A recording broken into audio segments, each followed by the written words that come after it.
Hello बच्चों, तो चलिए इस प्रश्न को पढ़ते हैं। वक्र ए स्क्वायर बट्टा X square plus B square बट्टा वाई स्क्वायर बराबर एक की निम्नतम त्रिज्या सदिश की लंबाई है। तो यहाँ पर देखो, हमें चारों विकल्पों में से सही विकल्प का चयन करना है। ठीक है, तो प्रश्न में आगे बढ़ने से पहले इस प्रश्न से संबंधित जो मुख्य उदाहरण है उसकी हम चर्चा कर लेते हैं। तो देखो, मुख्य उदाहरण क्या हो जाएगी। हम जानते हैं कि एक प्लस में टेन स्क्वायर थीटा इसका मान क्या होता है, सेक स्क्वायर थीटा। और एक प्लस में कोट स्क्वायर थीटा इसका मान क्या होता है, कोसेक स्क्वायर थीटा। सही है।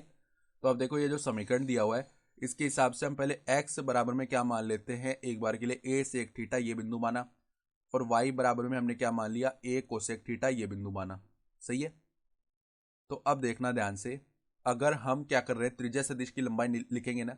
अब जैसे ही x बराबर ये और y बराबर ये हम यहाँ पे रखेंगे ना, तो देखो किस प्रकार का समीकरण बनेगा, हमेशा संतुष्ट होगा। देखो जैसे रख के देख लेते हैं, तो ए स्क्वायर बट्टा में एक्स का स्क्वायर यानी a square sec square theta plus में बी स्क्वायर बट्टा में, यहाँ पे देखो हमें बी मानना था, माफ कीजिएगा, यहाँ पे देखो बी मानेंगे। ठीक है, बी कोसेक थीटा, तो यहाँ पे B square cosec square theta आएगा।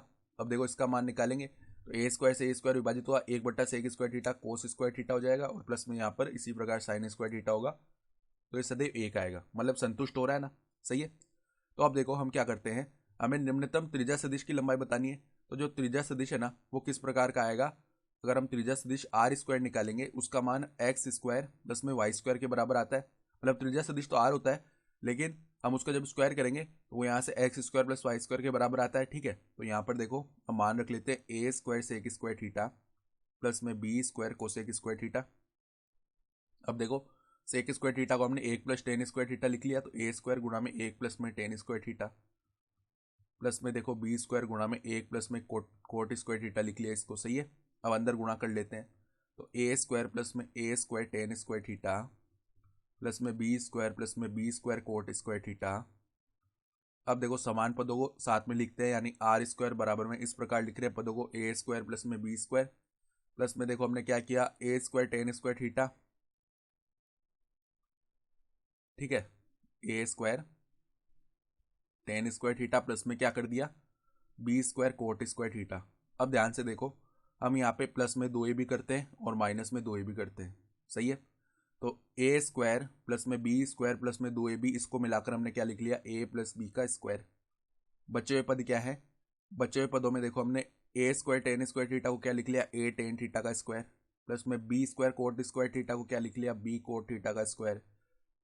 माइनस में दो ए बी है ना, तो माइनस में दो गुणा में यहाँ पे देखो ए बी तो ऐसे ही लिखा रहने दिया, मतलब ए के साथ हम टेन थीटा बना लेते हैं और बी के साथ हम कोट थीटा बना लेते हैं। तो देखो टेन थीटा गुणा कोट थीटा वापस एक बन जाएगा, तो इस प्रकार लिख सकते हैं ना पदों को। तो ए प्लस बी का स्क्वायर प्लस में यहाँ पर ये क्या बन गया, a tan theta minus b cot theta का स्क्वायर। तो अब ध्यान से देखो, ये जो मान है ना इसका स्क्वायर किया हुआ है, मतलब ये धनात्मक हो सकता है, या फिर ज़्यादा से ज़्यादा ये शून्य हो सकता है, यानी ऋणात्मक नहीं हो सकता कभी भी।